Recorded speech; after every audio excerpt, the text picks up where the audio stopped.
There are a lot of mainstream or non-mainstream alternative gurus out there that propagate lymph drainage. So lymph drainage is any technique, any exercise that makes our lymph flow better. But are they actually effective? And could they be a bit dangerous? So I'm here to talk about what you should do, 100% do before you think about draining your lymph. So let's discuss the lymphatic system. The lymphatic system is the body's waste system. So it circulates all around the body. It's in the interstitial network of the in-between cells. So it works alongside the blood vessels to basically circulate around the body. The lymph system is 4 times longer than the blood system, and it's also one of the most misunderstood processes of the body. Because it is the sewage system, the lymph system is the end result of all body processes. So you have blood, which is basically the process of bringing nutrition to different tissues of the body, to the skin, to the brain. And then you have the waste system, which is the lymph system that takes away cellular waste. After the nutrition is given to the cell does its activity, and then the cell goes to the bathroom, which is the waste system, the lymph system. So how does the body handle this waste? So unlike the blood, which has the heart as a pump to circulate all over the body, the lymphatic system needs our help to do so. So the lymph system is actually activated when we move. So when we stretch, when we exercise, when we're using our muscles. And then another way the lymph system works really, really well is if it's cleaned with alkaline chemistry. So if we basically eat anything that's astringent and cleansing, such as fruits, that really circulates the lymph system. It activates that circulatory cleansing action. And because fruit is so astringent, it's really good with circulating the lymph system. It's good with circulating the blood. It's good with any stimulation and cleansing action in the body without actually promoting stimulation of the adrenal glands and other organs. So it doesn't overstimulate the organs. It stimulates the processes in the body, which makes circulation possible. The lymph system is also the body's immune system. So a lot of the lymphatic organs, lymphatic ducts, lymphatic nodes work together to create white blood cells, macrophages that eat diseased cells and pathogens, and so forth. And you can find these white blood cells and good bacteria, which we also need in the body, and macrophages, which eat away the viruses, the pathogens, all the things that our body doesn't want. It basically gets cleaned in the septic tanks, which are the lymph nodes. So the lymph nodes hold all these good guys inside, and they basically eat the acids, they transfer the acids, they make them less acidic and less debilitating to the cells. Then the waste is pushed across the lymphatic fluid network. But where does it go? So this is why you have to be really careful with lymph drainage.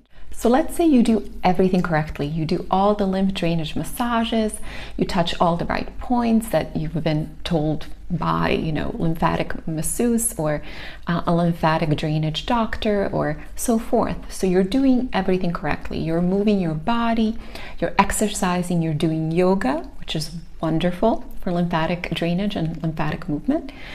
But think about it, where does the lymph need to go through so it can be purged outside of the body? If you answered kidneys, you are correct.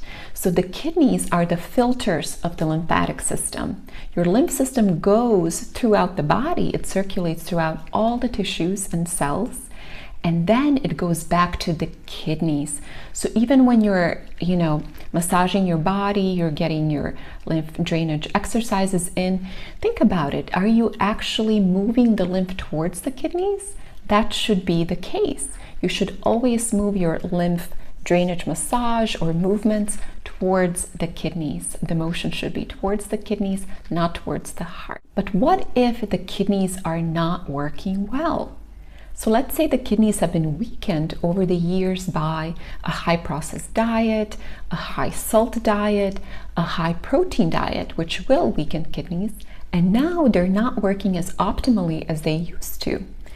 So what happens is the kidneys can only do so much. They process as much lymphatic fluid as they can, but the rest of the fluid is usually circulated back into the body. So one way the kidneys compensate for the lack of their ability to filter is that they use the skin to help them do so.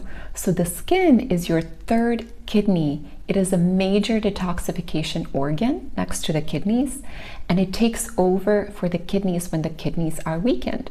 The skin uses its permeability to basically take out toxins and acids through its pores. So when you sweat, you actually detoxify your body.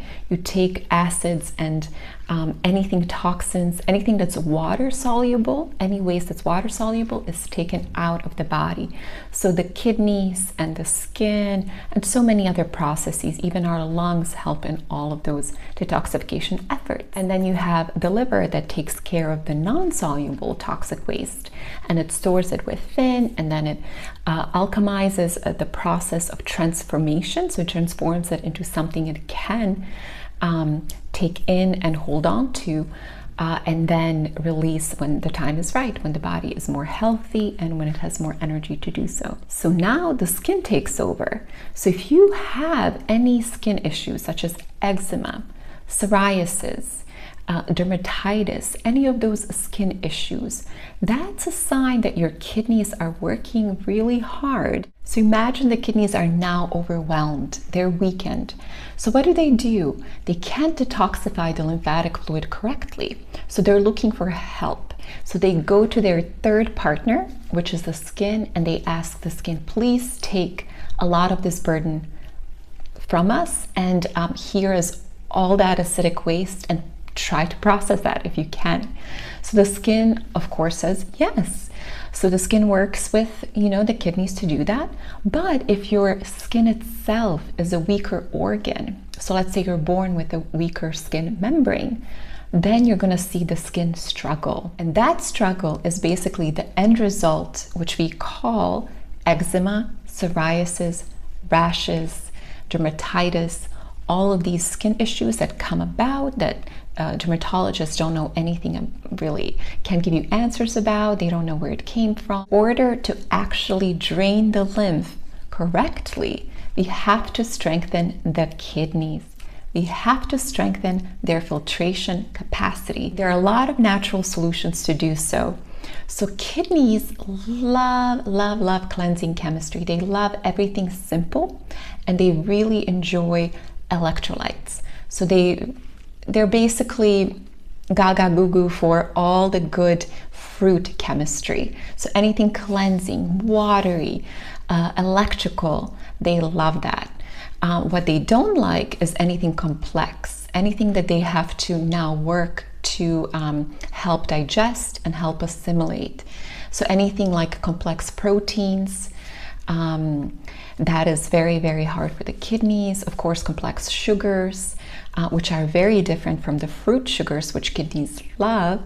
So those are two different sides of chemistry that kidneys don't like and kidneys do like. So if you want to treat and help the kidneys work better, go with the fruits, go with the simple chemistry of fruits and vegetables, simple chemistry of nature found in raw living foods. That also means to stay away from high protein diets, proteins and grains and anything that's very complex. So think about how your body works. It's basically a food processor. It has 4 different stages: digestion, assimilation, utilization, and elimination. And if all the body processes are used for all the 4 stages, they're always using energy and force and everything they have to do so correctly. However, if they don't have that energy, if they're weakened, then they're going to have a harder time with complex chemistry that makes them or demands on them to work harder and use a lot of their resources and energy to process. So we want to stay away with very heavy foods, with foods that are hard to digest, with foods that mixing a lot of different ingredients. So the body has a harder time digesting, assimilating, utilizing, and eliminating. So all of those things have to be simplified if we want to strengthen the kidneys and our organs overall. So when it comes to kidney regeneration, go low protein. Also go low salt. So the kidneys don't necessarily like a lot of sodium. They don't like a lot of elements that are out of balance. They do like electrolytes, and sodium in nature is one electrolyte, but it needs that electrolyte in proportion with magnesium and other elements. So if we eat a lot of extra something, let's say we eat a lot of magnesium, which is probably not going to happen. But if we eat extra of any element, any mineral, that kind of dysregulates the body system.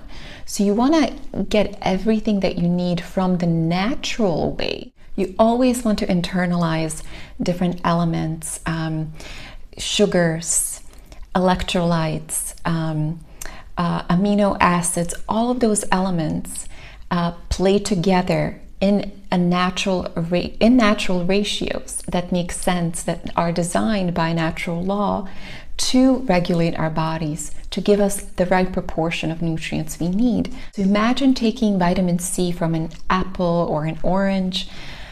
We take that vitamin C.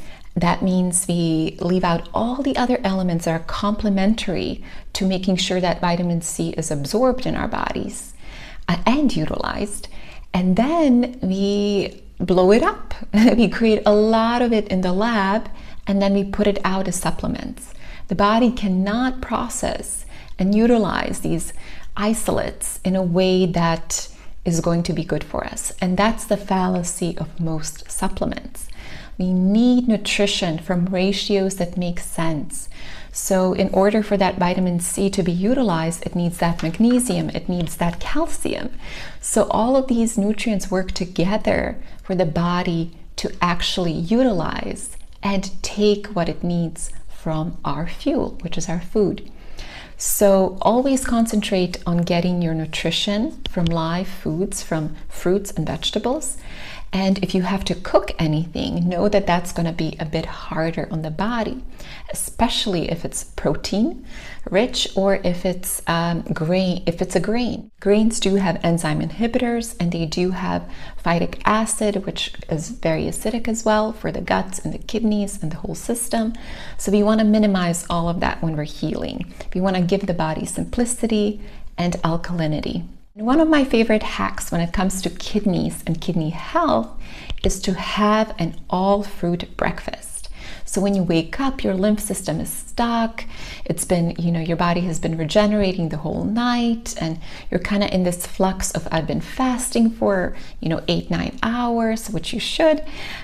So what happens now? Now the body wants to clean. It wants to go to the bathroom. It wants to rejuvenate. It wants to have the energy, prime energy for the whole day. So it's looking for that chemistry of cleaning and astringency and energy.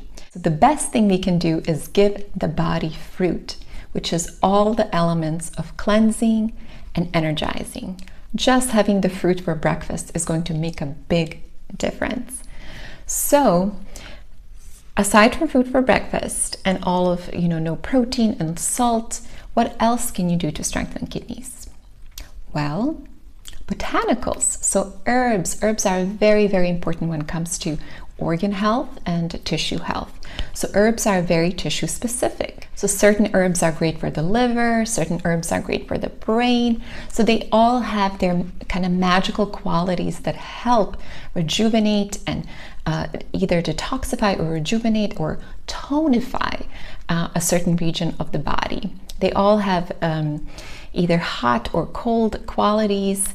They have personalities. So when we align with their magic, with their essence, our bodies can use that essence. They know intelligently what that essence is to help elevate that aspect of the body. So cilantro and parsley are some of the most accessible and some of the best kidney herbs out there. So if you can't access any other herbs or they're too expensive, definitely go for cilantro and parsley, especially raw, especially If you can put them in a salad instead of making tea out of them, because that's more effective. Have them every day and they will do a wonderful job strengthening your kidneys. There's so many more other herbs that are really wonderful for kidneys, from dandelion to juniper berries, you name it. Look up herbs that are great for kidneys that speak to you. So your body always kind of knows intuitively what's right for you. So if you look at an herb and you kind of research it and you find that it's something you really want to try, or you're attracted to it in some way, I say put that on your shopping list, that herb, write it down and try it, see how it works. You can use herbs as tea, or you can use them as tinctures, which are very concentrated and really powerful. So that's my preferred way to take medicine, is with tinctures. If you really want the power of the herb and you want it right away, tinctures are very effective. They work fast and they work really efficiently. Another way is, of course, raw. So nothing beats raw herbs. If you can find them in a supermarket or a farmer's market, somewhere in an organic store, that will be wonderful. Play with the herbs, cut them up nicely in a salad and enjoy them. That way, you can get not only the nutrition and the medicine, but you can get the enzymes from these herbs, which are really important for digestion and for assimilation and utilization. And as you strengthen your kidneys, you're also going to strengthen the function of your lymphatic system. So they work together. They are synergy partners. So if the kidneys are down, the lymph system is going to be down. If the lymph system is down, the kidneys probably are weak. So we can tell a lot about the other from what is happening with one. So during this phase of working on your kidneys, you don't have to actively work on your lymph system. You want to help the kidneys first. You want the body to actually use the chemistry that you're giving the kidneys to circulate the lymph system on its own. And then after your kidneys have become stronger, you feel healthier, you feel okay. I've done, a few months of raw, I've done fruit for breakfast for a long time, I've been going low protein for some time, and I think my kidneys can handle it. I feel it's time to kind of push the lymphatic drainage to another level.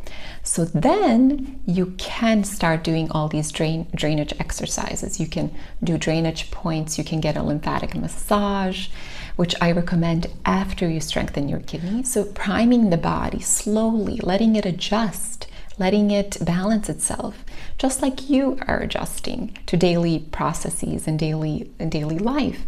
That is exactly what the body needs. So be gentle. And if you have any questions, let me know in the comments. I hope you really got a lot of value from this video, and if you did, I would appreciate if you liked it or subscribe. If you'd like to work with me in any capacity, all my information is down below. And thank you so much for being here, and please take care of yourself until next time.